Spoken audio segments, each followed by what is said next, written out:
Hey everyone, back again. Okay, on to part 1. Today we're going to cover chapters 1 and 2 from part 1 of Martin Heidegger's Being in Time. So the last 2 episodes we did covered the entire introduction. Now we are on to part 1. Before jumping into it, go and watch the other parts. What are you doing? You might randomly hear the sound of a cat snoring because there's a cat around me. My big cat likes to snore. So if you hear a weird snoring noise, you know that's my big cat.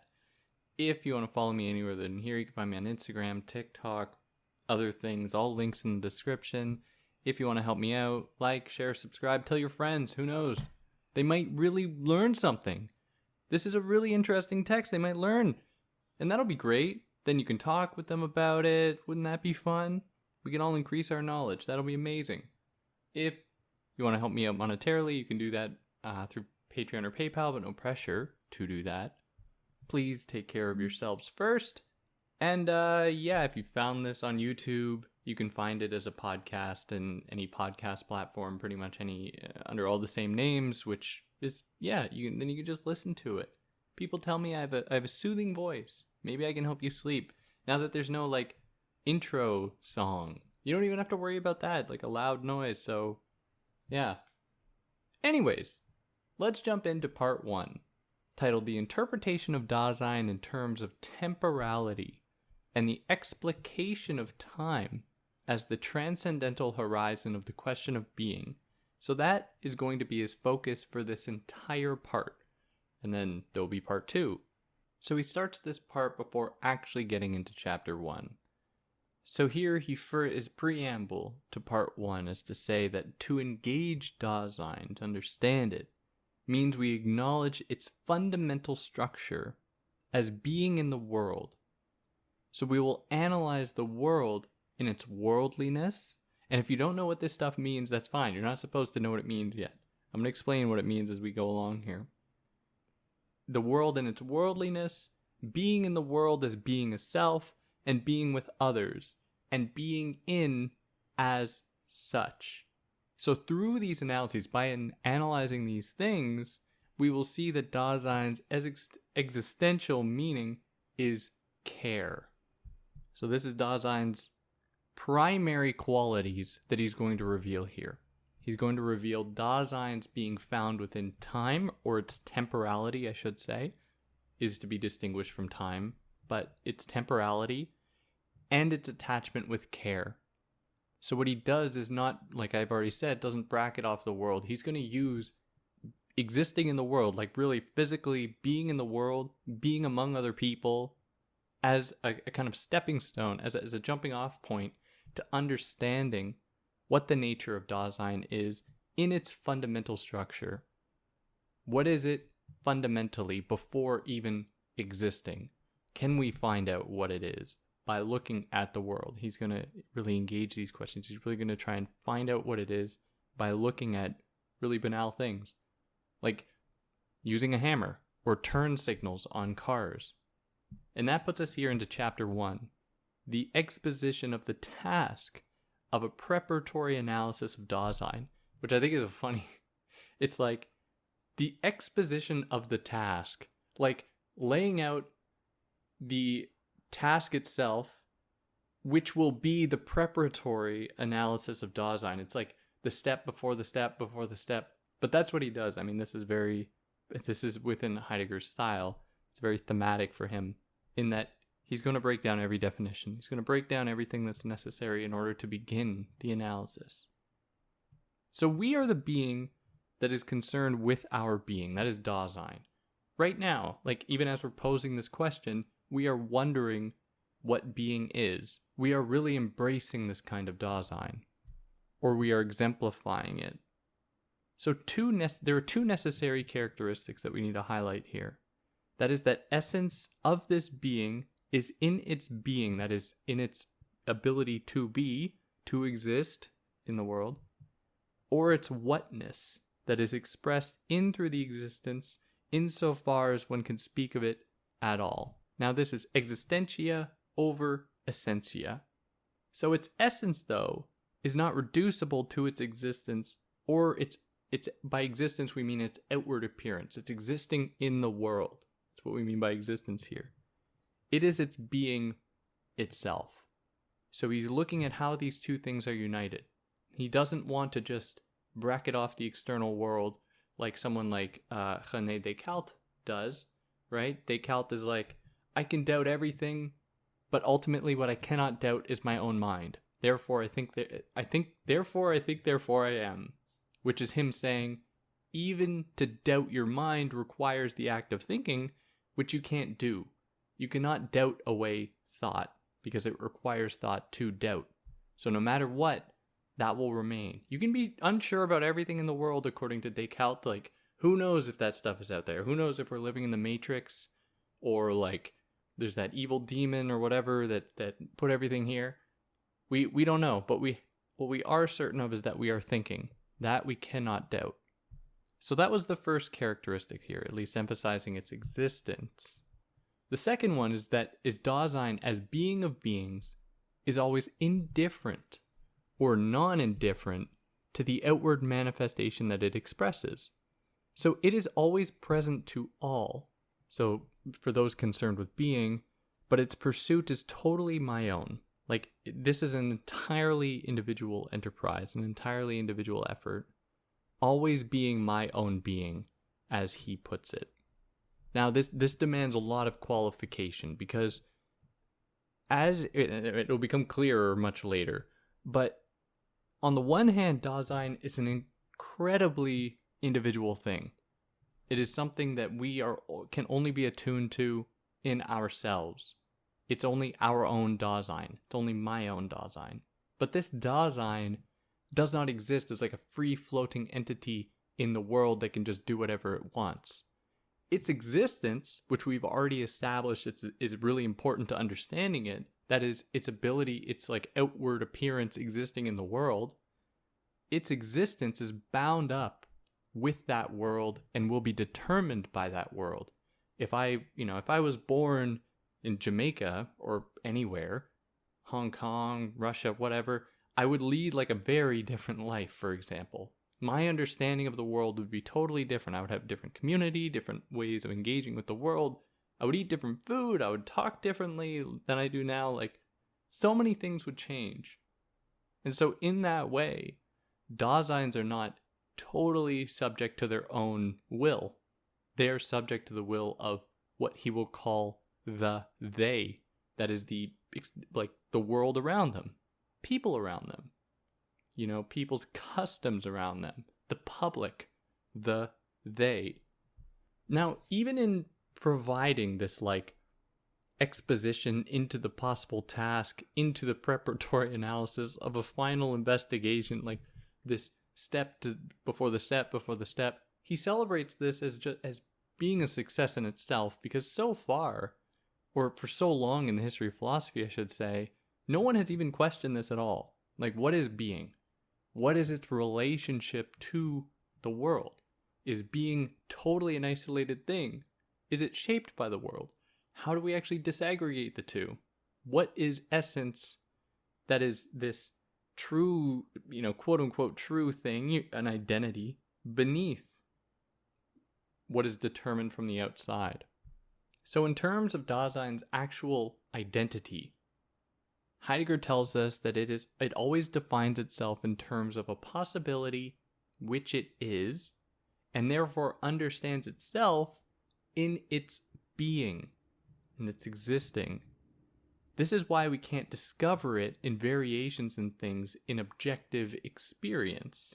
So those will just lead us astray, right? So he doesn't want to bracket off the world, but he doesn't want to say we just find this out in the world. Like, we can just see things in the world, from them try to extract a universal principle, or what he calls a fundamental ontology of being. These fundamental structures that allow things, people, being to exist. We can't just do that. We won't find anything there. We'll be led astray. There's too many variations. There's no universal principles to be had in terms of finding the answer to this question. Instead, we must maintain Dasein's indifference to all things as a condition for them. So all this is to say that there is something that conditions the possibility of being in things being able to even come into existence in the world, and that this being is concerned with itself, and this demonstration or the being that is concerned with itself is Dasein.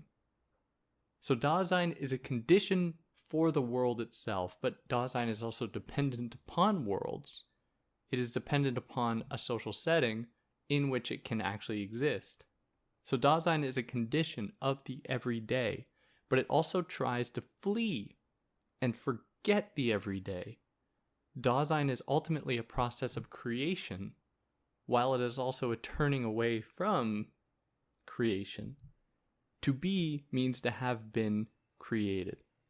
So if we look at the ontic everydayness as what he calls pregnant structures, that is, sites for the possibility of new Daseins to emerge, new people to emerge, people like being born, simply, that create, we are confronted with an ontological condition of Dasein. So Dasein is in constant tension with itself. Now, what the hell do I mean by that?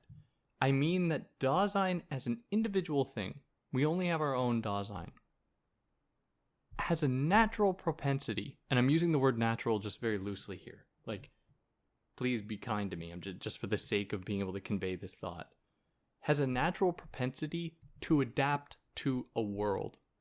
And so it is both individual and then highly collective. It can do both. It attaches itself to both. So in a sense, when Heidegger says that it is a condition for the everyday, but it is also tries to flee and forget the everyday, Dasein exists in the world not purely as a collective, embracing collective existence, nor entirely as just trying to engage individually in the world. It is a meeting of both. It flees itself in embracing community, in embracing the world, customs, people, whatever. And it also embraces itself in those moments in which it actually exists according to its own will in the world.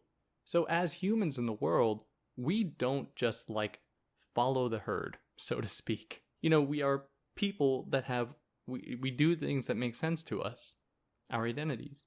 And our identities, as he will come to say much later on in the text, despite the fact that we undergo massive variations in the world, we still maintain our identity, our understanding of ourself, even through various traumas and everything, and our cells rearranging in our brains, essentially our entire bodies having been changed over the course of time with cells regenerating and transforming and whatever. We are still ourselves and understand us to be ourselves, unless there's a serious trauma and then we can't think anymore or whatever. But through that, assuming there isn't an external force that messes it up, we have this universe, or this unchanging attachment, an identity, a recognition of who we are in ourselves. And we're pretty stubborn.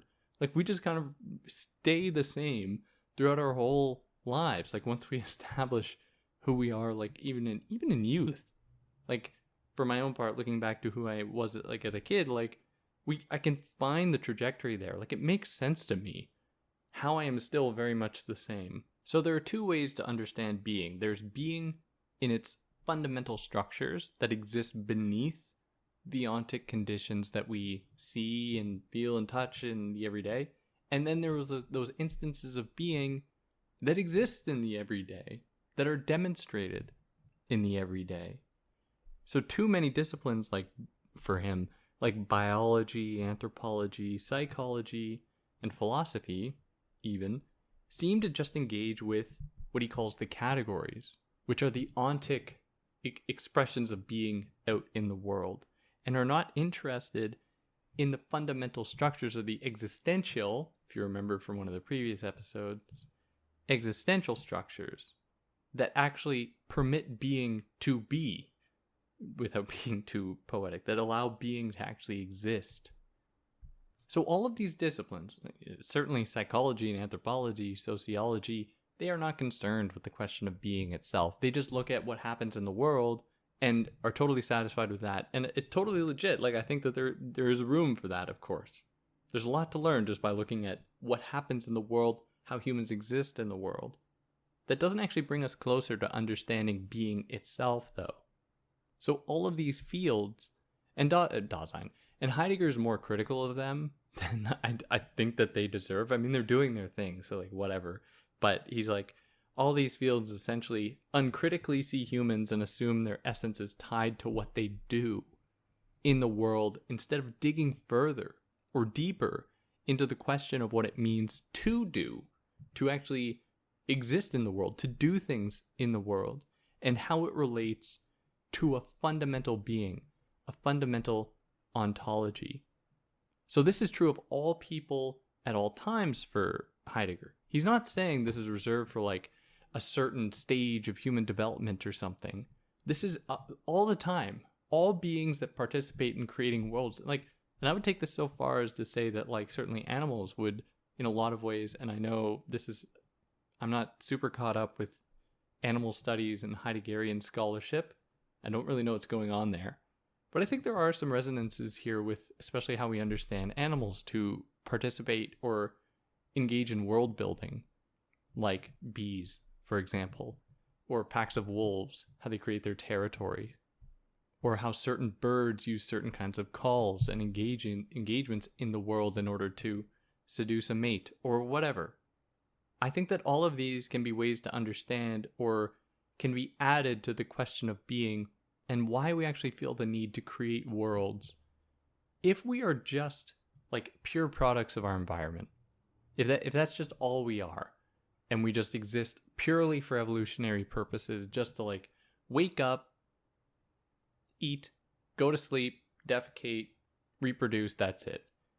We do a whole lot more than that. And so do animals. Like there's so much more. Like what is it that guides us to do that much more? What is the driving force here that pushes us to do more?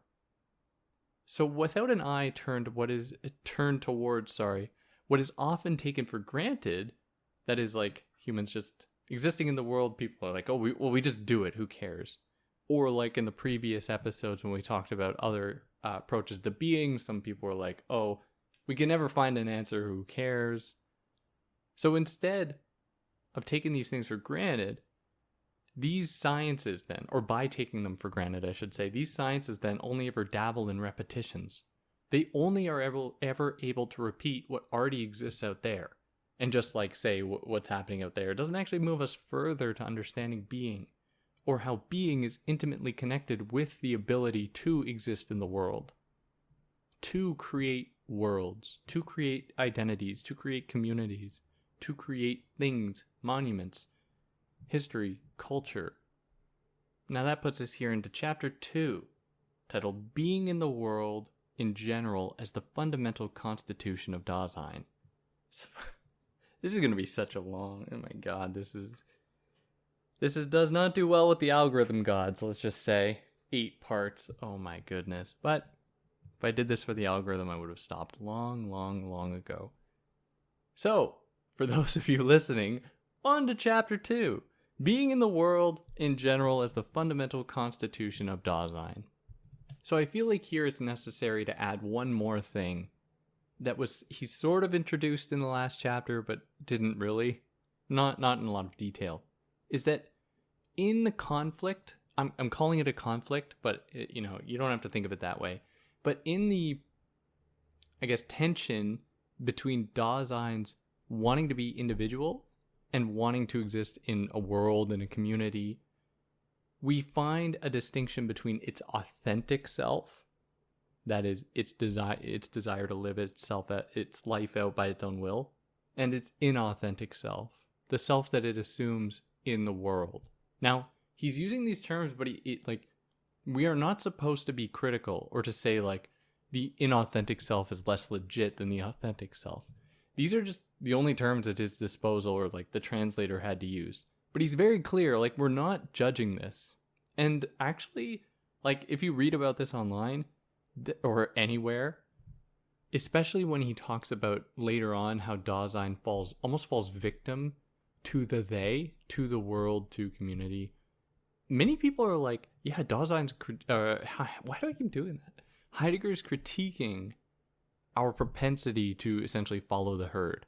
And that, like, I don't know. Maybe I just disagree with a ton of Heideggerian scholarship, but that is not what he's saying. He's not being he says, like, flat out that he is not being critical here. He's not saying this is wrong. He's saying this is absolutely necessary. Like, you can't have Dasein that is just not attached to the world. Anyway, so you have the authentic Dasein, inauthentic Dasein. So everything established so far, right? We know that Dasein exists. It is mine. It's individual. It is a possibility. It is a possible demonstration of authenticity and inauthenticity of the for itself versus for the community, for world. It is found in the everyday, and it is indifferent. All of these are then like a priori knowledge of Dasein itself. So a priori being universal knowledge that is unchanging. Like saying all crows are black is an a priori statement that applies to all crows. I don't have to have seen every single crow to know that this is true. Another a priori statement is that all triangles have three sides, or all triangles are comprised of 180 degrees, or the two angles or the two sides of the squared of a right triangle equals the squared of the third angle, the third side, the hypotenuse side, whatever. True statements that are universal are a priori statements. So these are a priori, this is a priori knowledge of what Dasein is, as he set it out. Like, it exists. It is mine. It is individual. It is authentic or inauthentic. It can be found in the everyday. It is indifferent. It is all of these things. There's no other way to understand being or existing and the guiding force behind existing. So we must accept them a priori in conjunction with being in the world. So far, like, we're focusing on Dasein, right? We haven't really engaged with what he calls being in the world. What does that mean? So being in the world acknowledges the phenomenological claim of the unity of all perception toward a unified phenomenon. What the hell does that mean? Well, we got to go back to Kant for this, where to be in the world, although we have radically different experiences in the world, I think I'm using the term radically a little bit loosely here, but we have very different experiences in the world. I might see the wall as blue, you might see it as you're red, you like tomatoes, I don't like tomatoes, or vice versa, whatever. We have different experiences in the world. Our brains and our senses work in translating the world, whatever it is out there, who the hell knows, but it translates that thing and makes it available to us. And so along that chain of translation, we all might have radically different perceptions, ideas about, images that are conjured up in our minds, feelings that come up into our minds, hear things, smells, totally different from one another, might be totally different. Now, in the face of this, we have to also acknowledge the fact that we can all exist in the world. We can have shared understandings about things, even though we can't be sure if we're all having the same experience of them. We can form community. We can have identities. So identities that resonate with one another. So that's what it means. That's what it means to be in the world. Even though we aren't totally sure about how each one of us actually perceives it and understands it. The other thing is that, so this is on like almost like a community level, or when considering many different individuals and our different experiences, but even like individually, myself, I am able to make sense of this is still all Kant, I'm able to make sense of the world, even though the world is a pretty scary thing. I'm able to actually make sense of it and to unify certain objects and phenomena together. So I might see like a dump truck or something, which is like a scary thing. It's loud, it moves fast, it's big, it's heavy, it's made of metal, and I'm able to like understand it and situate it in my mind. Okay, maybe that's not the best example because it's like a constructed human thing and we're taught to understand it. But take a storm, for example. A storm is something that can induce fear in us, of course. But a storm is also something that we can make total sense of in our own minds. Or like a mountain. A mountain is a horrifying thing. If any of you have been near a mountain, like, its ability to communicate to us just how small we are is just one thing, and being like this monolithic thing that, it could have an avalanche or whatever, or anything like that, or like certain types of animals that we don't fear because we're able to make sense of them. Whatever. All of these things, the world is scary. Random things happen, who knows? But we're able to live in a certain degree of comfort in our ability to categorize and organize things in the world, just like almost naturally, so that we can move through it, so that we can see the difference between the trees and the grass, so we don't like bump into trees, right? We don't see the trees as being an amalgamation of trillions of little parts. We see it as a unified whole. So this is the unity of perception, the unity of like phenomena, at least two ways to understand it, between many individuals and then just individually for me. Have I still got you here? I haven't lost you yet? So let me repeat that. So being in the world acknowledges the phenomenological claim of the unity of all perception toward a unified phenomenon. Now this is a Kantian idea. But Heidegger's like, that does not even come close to getting at the actual nature of being. What about community, really? Like, what about making monuments and making culture and making communities? So we have to go further. We really have to ask what this means. What does it mean to be in the world? We must ask about the ontological structure of the world and the idea of worldliness itself. We aren't, when we're talking about a world, we're not just talking about some like abstract like ability to unify seemingly disparate things. Like a tree is not like, we aren't scared of the branches but okay with the trunk. Like, we unify them together as one whole. Now, when we're talking about the world, we're not just doing that like abstract practice there. We're doing something that's incredibly complicated. Unifying people with different interests, different designs together. Forming community, forming structures, forming identities around that. We also have to understand what being is. So we have the in the world part, or at least we've opened the question as to what in the world means. What does being mean now in terms of being in the world? Like, being is the average everyday person of perception in the world. At least for now, that's how we'll understand it. Just like existing in the world. And then being in, we must investigate what inness is. So we have the problem of what a world is. We have the problem of what being is. And we have the problem of what being in is, that he's going to clarify. So he starts with the third one. He starts with asking what it means to be inside of something in this context. What does it mean to be in the world? So being here refers to meeting of two beings. So this is the wrong way to understand it. I have to clarify. For example, if you have clothes in your closet, we understand being in as being inside of, kind of enclosed within. That is not what he's after here. Because this implies a kind of never-ending sequence where, your pants are in the closet, but then the closet is in the room. The room is in the house. The house is in the, on the earth, whatever. And it's like an endless chain. It's like an endless chain of possible understanding of what being in is. So this could go on forever, right? So being in, instead, is not to be thought of in that way.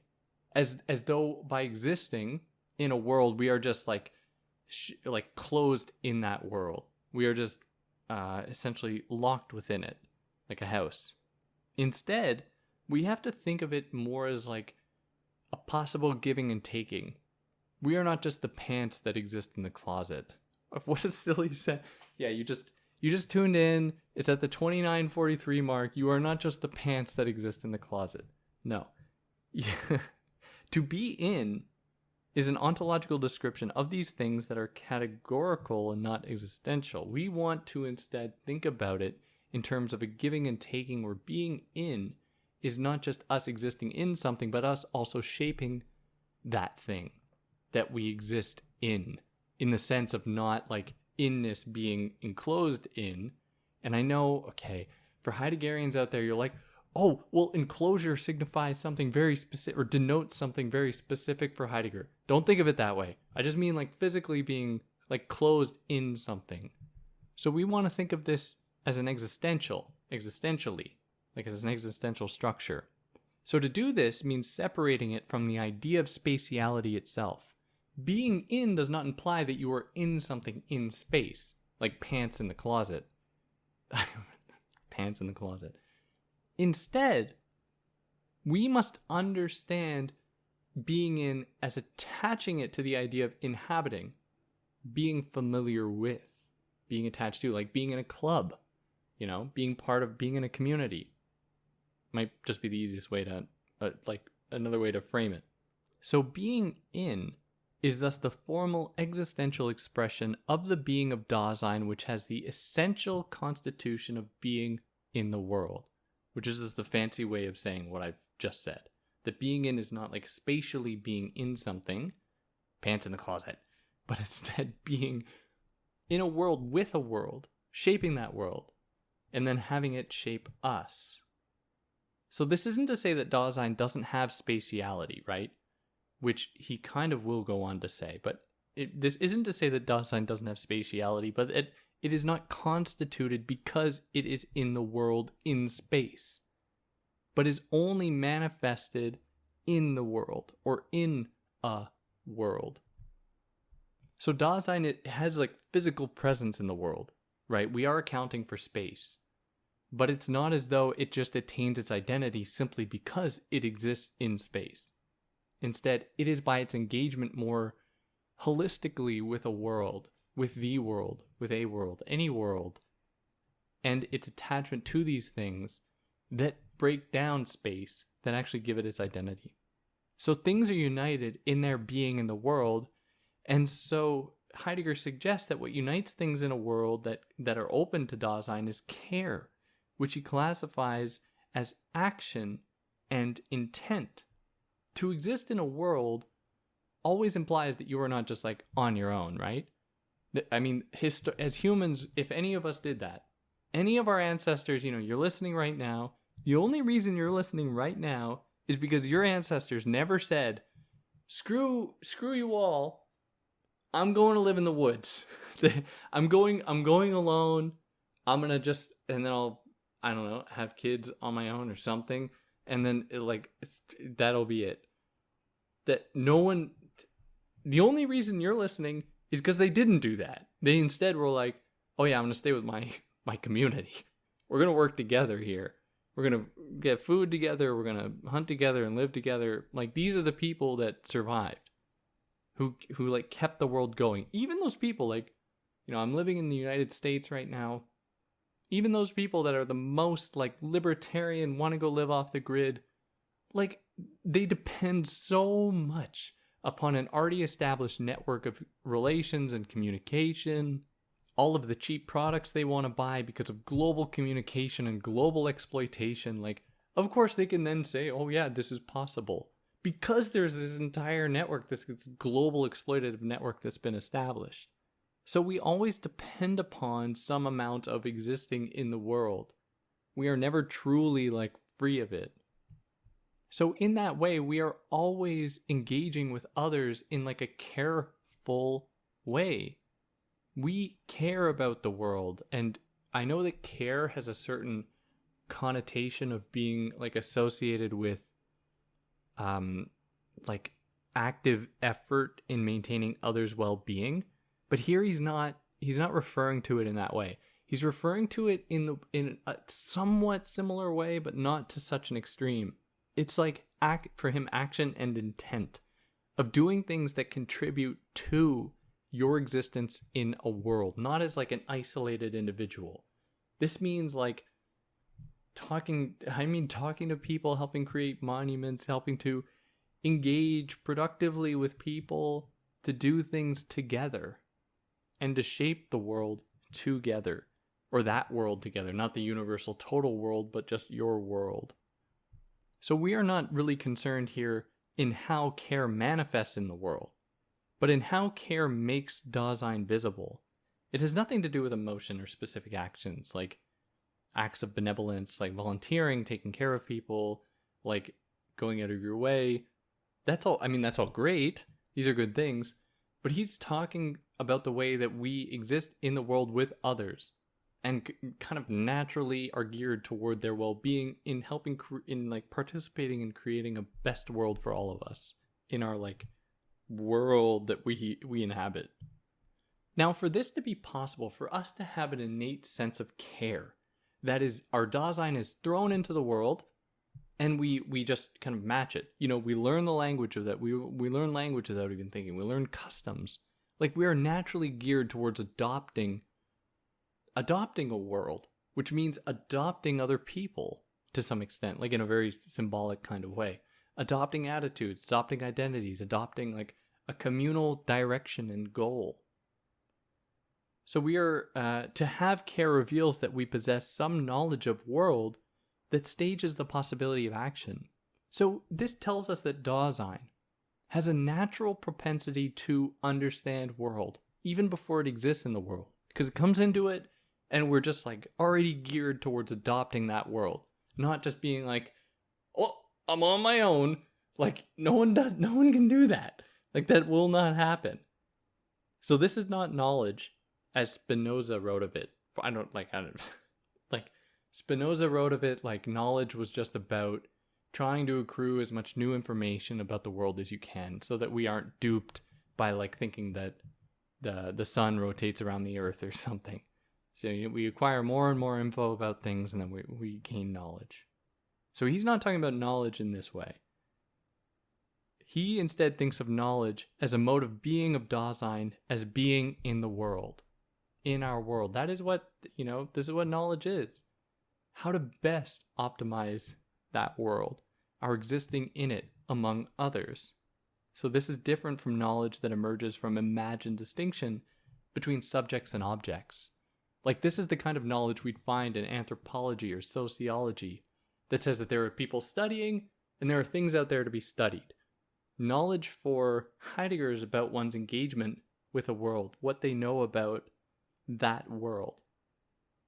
We are instead interested in how there is not such a neat distinction between subjects and objects, because that would imply a kind of spatiality, a kind of distance.